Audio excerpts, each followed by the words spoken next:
Hello friends, today we are discussing course dispersion as a physical pharmaceutic subject topic. In this particular topic we are going to see the certain course dispersion suspensions and the emulsion dosage forms. Okay? That we say the suspension part we started here. First, the definition of suspension, simply that one we already discussed in the previous chapters, that suspension is biphasic dosage form, means it has a two-phase, solid and the liquid. So that's why it's a biphasic, not getting mixed together and formed homogeneous. So that's why it's a biphasic. Second term, that one we can enter into the definition, that is a thermodynamically unstable. So that terms we already discussed, that the system of suspension is thermodynamically unstable because that particular particles are having a lot of we can say the energies related to the particles because of decreasing particle size, and that particular one we say it's a free energies, surface free energy, that one we can say. So that is a very high. So that's why these systems are thermodynamically unstable. And third thing that we can say, it's a dispersion, means that particular one particles of solid are dispersed into the continuous phase. So these are comprising to the definition, that particular one called as the suspensions are the dispersion and biphasic dosage form of solid particles in the liquid continuous phase, which is a thermodynamically unstable system. Okay, so this is a definition of suspension. Simple thing that when you can enter, these 3 points should be entered into the definition. Second point, we say the classification of suspension. Simple things that you already studied into the dispensing pharmacy, the flocculated and the deflocculated suspensions are there. Flocculated, they are forming the flocks. Flocks are the some aggregation of the particles together and form the somewhat larger size particles, aggregates present into the dispersion system. So that is called as a flocks, and that flocks contain in a suspension called as a flocculated suspension. Deflocculated suspension, here the individual particles is going to be dispersed into the continuous liquid phase. So that's why it is called as a deflocculated suspension. These are the simple definition. For the some classification points or distinguishing points between the flocculated and deflocculated suspension. Simple points are there that we already studied, just we take the certain revision. The particles in a flocculated are light, fluffy, that particular flocks we can say it's very light one, aggregated particles are there. Deflocculated one, particles are remain individual, they are not getting complex form or they are not having the certain flocks form. Okay. Next, the sedimentation is very fast. Here in a deflocculated, sedimentation is a slow.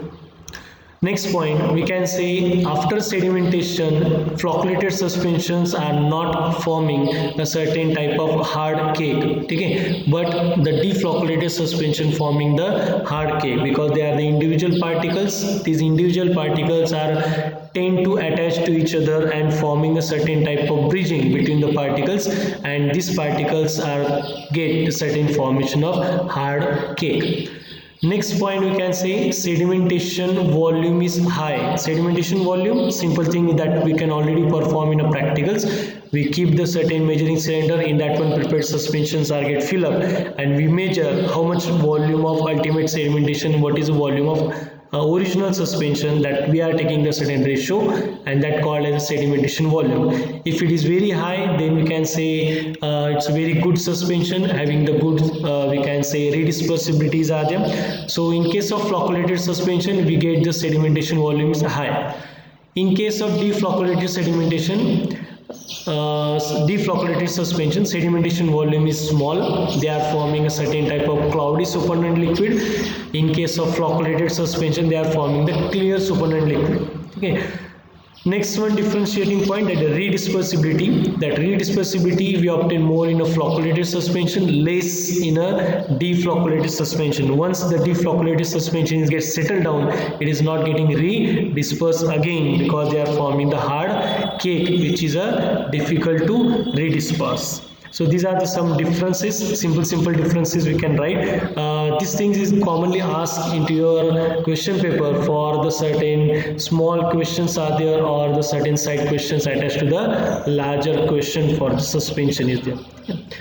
Next, for interfacial properties of suspended particle. Interfacial property, this particular formula we write delta G is equal to gamma SL into delta A. So this formula we already designed and derived in case of the surface tension chapter is there. So in that one we define the surface tension in different terms. Here this is a certain term in terms of surface free energy. This delta G means it's a surface free energy. Gamma SL is a certain surface tension between the solid and the liquid mediums are there. Delta A, that particular one we say, is a change in a surface area. So from this particular equation we say that is a surface free energy is directly proportionate with the surface tension of the solid and liquid and the change in surface area of the solid particle. So this is a certain two factors which are causing the change in a surface free energy.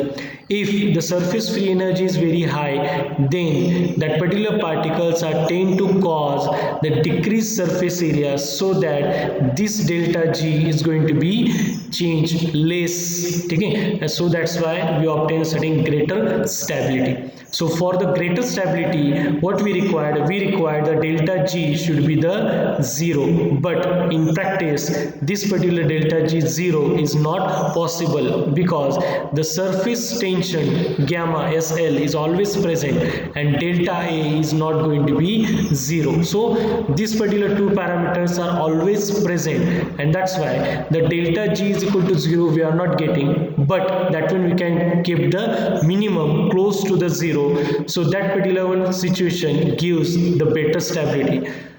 So to get this particular delta G decrease, so for this particular purpose we need to either decrease the surface tension or we need to decrease the surface area. Okay, if the surface area is get decreased, means we need to aggregate the particles together and increase the certain size of particle.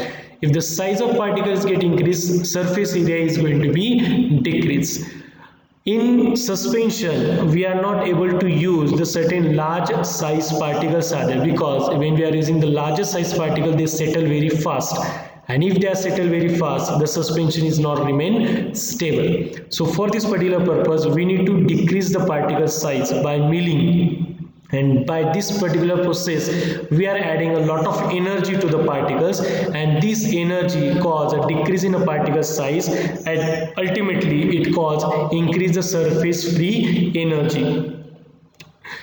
The two things we can do, either we can do the flocculated suspension. In that particular one we increase the size of the globules or size of the certain particle aggregation, so that's one is contribute to decrease in delta G. Or we use a certain surfactants are there, that surfactants are going to decrease the surface tension between the solid and liquid, that also gives the certain change in a surface free energy are there. So ultimately what we need to do, we need to do the certain decrease in a surface free energy by using these two ultimate parameters are there. So this is a certain, we can say, the interfacial properties of suspended particle.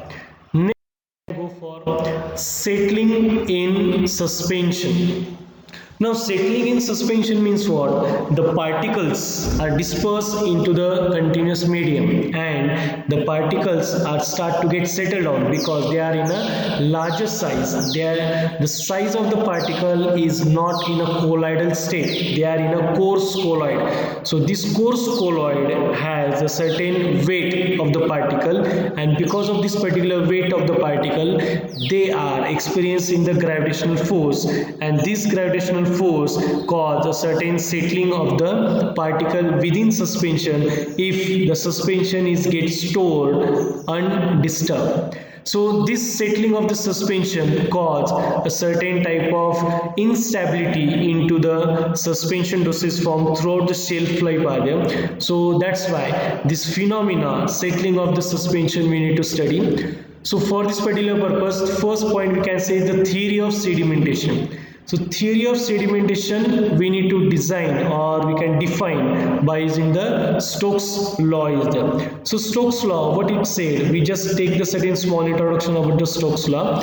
So Stokes law gives the certain velocity by which the particles are going to be settled down. So particles are get settled down, that particular one equation is get designed by the Stokes, and that particular equation we obtain, that is a V is a settling velocity, is equal to d square. D represents the diameter of the particles, that particular also called as a Stokes diameter. So dst is also it can write st, that particular one we can say suffix for the Stokes law. So dst square, that also we can write here, that is give the certain diameter of particle. Delta rho means that is a density difference between the solid particles and the liquid medium. So that particular density difference we take here. Solid particles are having the more density than the liquid medium. So we take this particular difference as like a solid particle density minus liquid particle or liquid medium density. So delta rho, that will be right here, the density difference. G is an acceleration due to gravity which causes a certain force acting on the particles to get settled down at the suspension dosage form is there, divided by 18 numerical constant, and eta viscosity of the liquid medium. So viscosity, that is a more important here because it causes a certain retardation of the settling of particle are there. So this is all the certain one Stokes law gives the certain settling velocity. So for the stable suspension we require this settling velocity is less. So for this particular purpose we require to change this particular parameters are there. Okay. So Stokes law, if you want to study that particular, has a certain conditions are there. Under this particular condition only this equation is going to be varied or that particular equation is going to be applied. So conditions are what? The first condition, it required the dilute suspensions. Concentration is said as 1 to 2% only. So 1 to 2% particles we disperse into the liquid medium, that particular one called as a formation of dilute suspension, and it causes a certain settling of particle into the suspension. So dilute suspension is the first requirement or condition for the Stokes law. Second condition, that is unhindered settling. Unhindered settling, that particular particles when it is getting settled down, it should not cause any collision in between the other particles are there. So without any collision, the particles should be get settled down in a straight line from the starting point to the bottom side of that particular container. So unhindered settling we require. Next condition that we can say is a spherical shape of the particle is required. So if the spherical shape particle is there, then only that particular Stokes law is going to be applied or is going to be give the certain exact calculation of settling velocity. So spherical particle is a more important for the Stokes law as that particular has a minimum surface area and that particular one experience a certain type of exact gravitational force, and also that particular one has an equal resistance given by the liquid for the settling area. So spherical shaped particles we require. Next we say this deflocculated suspension of the particle is a must. So deflocculated, we know that deflocculated means the individual particles are get suspended into the suspension. So individual particles should be there, should not be there any flux, should not be there any aggregation of the particles. If the aggregation is there, the size of the particle is going to be increased and the settling velocity is going to be increased. That not give the exact determination of individual particle settling area. So this is a certain one conditions are there. But pharmaceutical suspensions are not dilute in form. They are not having the percentage of 1 to 2 always. The maximum pharmaceutical suspensions are having the concentration of 5 to 10%. And this particular 5 to 10% is a quite large concentration and which are not having the condition for Stokes law. Okay? As this particular 5 to 10% means they are also not giving the unhindered settling of the particle. As the concentration is going to be increased, the particles are collide with each other when they are getting settled. So So an hindrance settling we are not getting, which is the condition of Stokes law. Another thing we can say, the suspension may be the flocculated or deflocculated. Suspension is flocculated and deflocculated, that maybe you can prepare, but if the high concentrations are there, then the deflocculated suspension preparation is quite difficult. So that is a certain one problems we say to apply the exact Stokes law to the certain sedimentation studies are there. So there is a certain modification we obtain into the Stokes law. That particular modified Stokes law equation we can give as a V dash is equal to V epsilon raised to n. So V dash is what? Is a rate of fall of particle. So this particular rate of fall of particles we obtain if the Stokes conditions are not yet followed. So this is a certain one we can say the particles settling velocity when the certain conditions of Stokes law is not followed. Next, the V we can say that particular Stokes settling velocity that will be obtained from the Stokes law is there. So that is a Stokes law velocity that one we can calculate, it's called as a V, and change parameter that one we can say it's a epsilon, which gives the certain type of initial porosity that we can say the volume fraction. So initial porosity of that particular one particles that we can say, porosity is a concept that we already studied or do in the practicals also, that we take the certain type of density difference are there, taking a bulk density minus true density divided by the bulk density. So that is you can say porosities are there. Or we take the certain volume fraction. Volume fraction also we know that particular we will say the volume of the particles divided by total volume of the suspension. So this is the volume fraction of the particles. That one is getting denoted by the epsilon raised to n. N gives a certain hindering of the system. So hindering of the system, that particular one we say is a settling particles when they are getting hindered or getting collide with each other, that particular we can say the system coefficient of the hindering, that particular one we calculate here. Okay, so that is a n factor. So this is a modified Stokes law equation we can use to calculate the rate of fall of particles in the certain suspensions which are not having the certain conditions of Stokes law. So this is a certain one theory of we can say settling R. Next one parameter that is called as the effect of Brownian moment. Now Brownian moment we study into the colloid particles are there. So colloid particle we know there is a certain Brownian motion we obtain which called as a zigzag motion. So this zigzag motion we obtain because of the bombardment of solvent particles on the solid particles are there. So this Brownian motion also cause a certain type of sedimentation or friction of the small size particles. There is a certain one larger size particle may be present into the suspension. So this larger size particles doesn't cause any Brownian effect are there. They are getting settled down as they are having the more weight, and that's why the bombardment of solvent particles on these larger size particles are not retarding the settling of particles are there. So this one is applied only for the small size particles are there.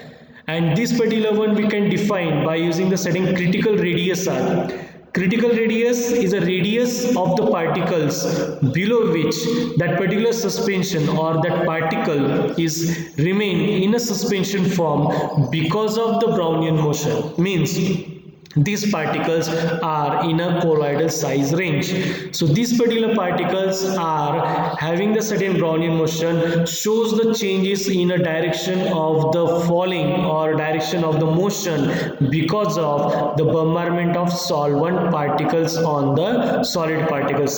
So this is a certain critical radius we say, below which that particular radius we obtain a certain Brownian motion on the that suspended particle which retard the suspension, that retard the sedimentation. Okay, so this is the Brownian moment effect. For the some classification points or distinguishing points between the flocculated and deflocculated suspension. Simple points are there that we already studied, just we take the certain revision. The particles in a flocculated are light, fluffy, that particular flux we can say it's very light one, aggregated particles are there. Deflocculated one, particles are remain individual, they are not getting complex form or they are not having the sudden flux form. Okay. Next, the sedimentation is very fast. Here in a deflocculated, sedimentation is a slow. Next point, we can say after sedimentation, flocculated suspensions are not forming a certain type of hard cake, okay? But the deflocculated suspension forming the hard cake because they are the individual particles. These individual particles are tend to attach to each other and forming a certain type of bridging between the particles, and these particles are get a certain formation of hard cake. Next point, we can say sedimentation volume is high. Sedimentation volume, simple thing that we can already perform in a practicals. We keep the certain measuring cylinder, in that one prepared suspensions are get fill up, and we measure how much volume of ultimate sedimentation, what is the volume of original suspension, that we are taking the certain ratio, and that called as sedimentation volume. If it is very high, then we can say it's a very good suspension having the good we can say redispersibilities are there. So in case of flocculated suspension, we get the sedimentation volume is high.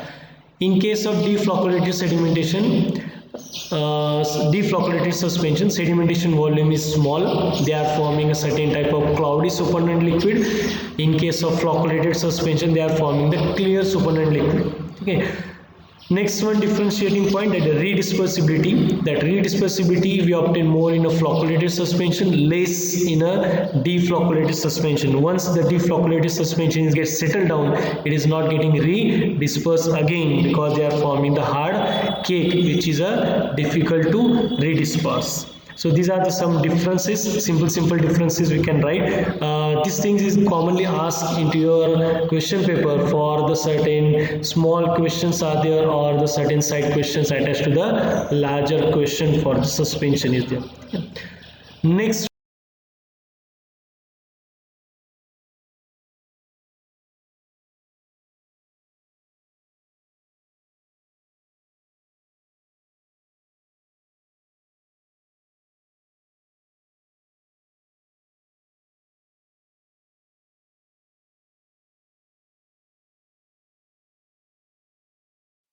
that is a sedimentation parameter. So sedimentation parameter are the certain types of the formulas or the certain parameters by which we study the sedimentation or the settling of the particles in suspension. So what is the certain type of sedimentation parameter? So most important, the first parameter is the sedimentation volume. So that particular one, sedimentation volume, or it also called as sedimentation height. So sedimentation volume, if we say, then that particular one is denoted by the capital F is equal to the VU, that is ultimate volume of the sediment, divided by the VO, that is ultimate volume of original volume of the suspension, original volume of the suspension. So these two parameters we take the certain division ratio, and we obtain a certain one value that is called as the sedimentation volume. Sedimentation height is also one part is get used here also. So sedimentation height, that also denoted by the F, but instead of this particular volume, we are taking here the height. So HU divided by HO. So ultimate height of the sediment divided by original height of the suspension. So that is a certain sedimentation height. So these two parameters we use to define the certain type of the sedimentation parameter or sedimentation behavior of the suspension particles are there in suspensions. Next one, this particular one, F value, it generally ranges from less than 1 to the greater than 1. If it is less than 1, means that particular one particles are settled down. And if it is equal to 1, means the particles are not settling easily, they are remain in a suspended form. And if that particular F value is greater than 1, means the ultimate volume is greater than the original volume of the suspension. Now this particular one is some different thing is there. So this particular one condition we observed when the particles are get settled down in a suspension, they are occupying the certain type of more volume because of the settling orientation. The particles are settled in a different orientation, and because of that one they compress or they trap a certain type of the volume inside this particular settling, and that's why the original volume of the sediment is going to be increased than the original volume of suspension. So that's why the VU value is going to be increased and V0 value is going to be decreased, and that particular one ratio is equal to F value is greater than 1. So this should be get, remember this is a certain type of the MCQ type question, why that particular one F value is a greater than 1, because the sedimentation of the particles occupying more volume, and that's why the VU value is going to be increased.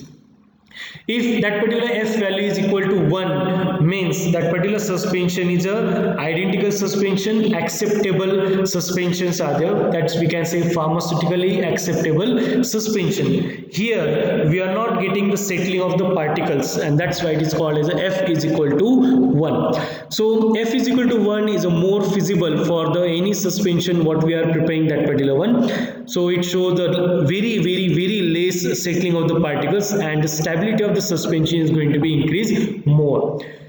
If the value of the F is less than 1, that also we can say feasible, but it should not be more less than 1 is there. If it is more less than 1, then the settling is a more, and ultimately there is a chances to form the cake which is a hard to get redispersed. So that things we should be remember. See, this is a certain sedimentation parameter which is a quantitative account of flocculation it gives. Qualitative, sorry. So qualitative means what? It's just gives how much that particular one sedimentation we obtain. So next we can say degree of flocculation. So degree of flocculation is a certain ratio, again we can say denoted by beta. So beta is equal to sedimentation volume of flocculated suspension divided by sedimentation volume of deflocculated suspension. So this is a certain degree of flocculation. Simple ratio is there. This is the definition of degree of flocculation. So this particular one we can easily calculate by using the certain formulation of the flocculated suspension and deflocculated suspension of the same solid particles, and take the certain ratio of this sedimentation volume that we obtain the certain beta sedimentation degree of flocculation are. So degree of flocculation minimum value is 1 when that particular one flocculated suspension and deflocculated suspension both are showing the same settling, then that particular value is a 1, and if that particular 1 value is there, then we say it's a more feasible area. Okay, so these are the two different parameters we say, degree of flocculation and sedimentation volume, two parameters we generally use. Next point that we can it called as a formulation of suspension. Now formulation of suspension, common approaches we use: control flocculation, structure vehicle, and control flocculation in structure vehicle. So these three simple approaches we use to formulate the suspension. So one by one we see this particular one. Weighting of the particles. So before going to form the suspension, we need to get the weight the particles with continuous phase. Now in pharmaceutical suspensions, we generally use aqueous medium as a continuous phase. So whatever the drug particles that we use, whatever the certain we can say excipients that we use need to get suspended, all this should be get weighted with the continuous phase called as a water. So this weighting we are not getting always, because when the certain particle is lipophilic, the particles are not get weight with a liquid, or we can say the aqueous solvents are there, or if the surface is getting absorbed the air on the surface, so that particular air is also retarding the weighting of the particles. Another thing we can say, if there is a certain impurities or any other type of the lipophilic substances present on the surface, for example grease is there, oily substances are there, or any lipophilic impurities are present on the surface, then they are also causing the retardation of weighting of the particles. and that's why it causes a certain problem to formulate the suspension. If the particles are not get weighted with a continuous phase, then that particles are always floating on the surface, are not get mixed into the whole continuous medium. If they are not get mixed in a continuous medium, the suspensions furthermore is not getting formulated. So for this particular purpose, that particular one powders or drug particles, all these things should be get weighted with a continuous phase aqueous medium. So this weighting is a more important, and for this particular weighting study, the pre-formulation studies are there. In that particular one, we study the contact angle. That particular contact angle measures the weighting of particle. What is this contact angle? That one we are going to see further. For the some classification points or distinguishing points between the flocculated and deflocculated suspension. Simple points are there that we already studied, just we take the certain revision. The particles in a flocculated are light, fluffy, that particular flocks we can say it's very light one, aggregated particles are there. Deflocculated one, particles are remain individual, they are not getting complex form or they are not having the certain flocks form. Okay.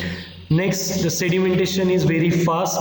Here in a deflocculated, sedimentation is a slow.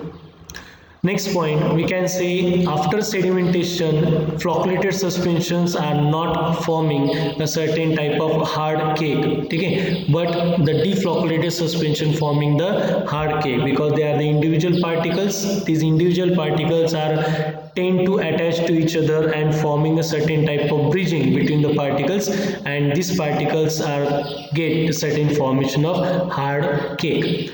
Next point, we can say sedimentation volume is high. Sedimentation volume, simple thing that we can already perform in a practicals. We keep the certain measuring cylinder, in that one prepared suspensions are get fill up, and we measure how much volume of ultimate sedimentation, what is the volume of original suspension, that we are taking the certain ratio, and that called as sedimentation volume. If it is very high, then we can say it's a very good suspension having the good we can say redispersibilities are there. So in case of flocculated suspension, we get the sedimentation volume is high.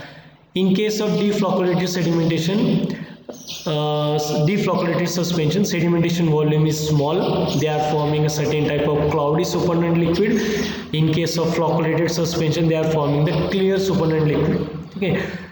Next one, differentiating point, that the redispersibility. That redispersibility we obtain more in a flocculated suspension, less in a deflocculated suspension. Once the deflocculated suspension gets settled down, it is not getting redispersed again because they are forming the hard cake, which is difficult to redisperse. So these are the some differences, simple differences we can write. These things is commonly asked into your question paper for the certain small questions are there, or the certain side questions attached to the larger question for the suspension is there.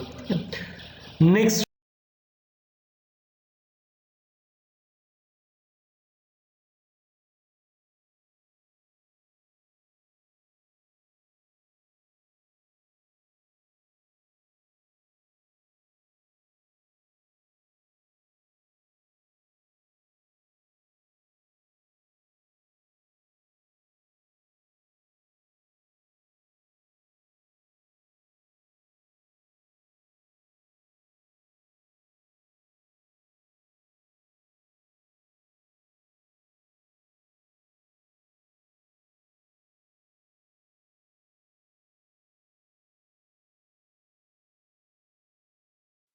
that is a sedimentation parameter. So sedimentation parameter are the certain types of the formulas or the certain parameters by which we define, we study the sedimentation or the settling of the particles in suspension. So what is the certain type of sedimentation parameter? So most important, the first parameter is the sedimentation volume.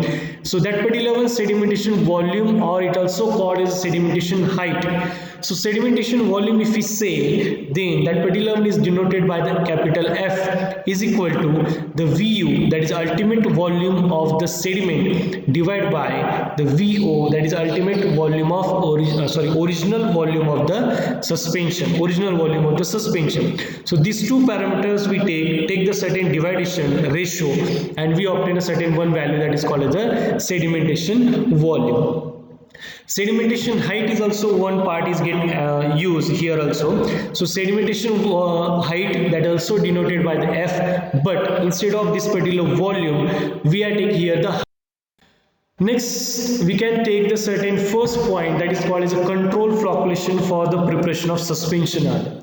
So control flocculation we can achieve by the electrolyte using, surfactant using, and the polymers using. So this particular one we obtain. So one by one we see use of electrolyte. So use of electrolyte, what they do, the electrolytes are giving a certain types of zeta potential, that one we already studied. So the zeta potential cause a certain keeping the particles away from each other. So that things we know already. Okay, these things we can use into the formulation of the suspension charger as the certain type of electrolyte. So if you are using the electrolyte in a larger concentration, then they are causing the certain decrease in zeta potential. We know how that particular one is there.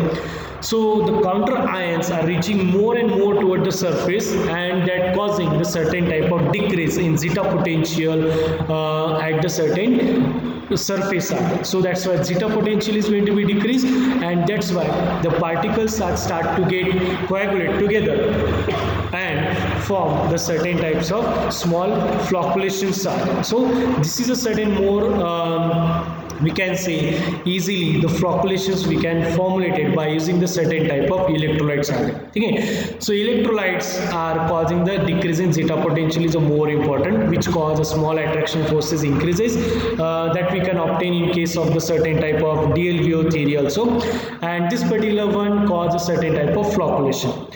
So flocculation ability of this that particular electrolyte is totally depends on the valency of that electrolyte. So that particular one we say it's a Schulz-Hardy rule. That particular one we say into the DLVO theory. Some examples are given here. So studied by a certain we can say scientists are there. They prepared the bismuth subnitrate suspension, and they are adding a certain type of potassium dihydrogen phosphate as an electrolyte to get the certain formation of the control flocculations. So here we say the certain graph is there. So as we are going to be added the concentration of the certain, we can say potassium dihydrogen phosphate concentration, that one we are going to be increased during this particular x-axis are there, and as we are going to be increased, this particular one called as a zeta potential is going to be decrease achieves to the 0, and again it goes to the negative side. Again we obtain a certain type of more potential which is as a minus sign. So we know the zeta potential is having the certain higher value, then we obtain a certain deflocculated suspensions are there. So here what we say, the concentrations of electrolyte is going to be increased, it cause a decrease in zeta potential reach to the 0, and after the 0 is again going to be increased toward the negative side, and that particular one also cause an increase in negative potential of that particular particles are. So ultimately in between this one there is a certain one portion we create, so that particular line shows the certain portion to this particular lines are there. So these two discontinuous lines show the certain portion where we obtain a certain type of more stability of the suspension. There is no cake formation, no sedimentation more obtained here. So here what we obtain, this particular zeta potential is from ranging some positive potential to the some negative potentials are there. In between this one there is a certain flocculation is going to be formed, and because of this particular flocculation the sedimentation volume, that is another graph is showing that particular sedimentation volume. This particular sedimentation volume or sedimentation height is also going to be increased, which is close to the 1, and that's why that particular one portion is going to be get the more stable one, not forming the cake are there. The previous portion where the zeta potential is very high, at that particular one the concentration of electrolyte is less. At this particular position the potential is very high, and that particular one cause a deflocculated suspension, and during this deflocculated suspension the sedimentation volume is very low, and that's why they are forming the cake after the settling. Same condition we obtain into the another one when there is a very high concentrations of dihydrogen potassium phosphate electrolyte we added. So salting out effect we obtain, that also cause a decrease in zeta potential, increase in zeta potential in negative side, again cause a certain type of deflocculated suspension form, and they are causing decrease in sedimentation height target. See, so this is a certain one we say when we are using the optimum concentration of electrolyte, we obtain a certain type of control flocculation and get the certain type of non-cake formation suspensions are get formed. So this is a certain one examples is get studied by some scientists with the use of electrolytes. So from that one we say the electrolytes when we are using in a controlled concentrations, we get the controlled flocculations are there, and the flocculations are giving the certain type of more formulation of the suspension is there.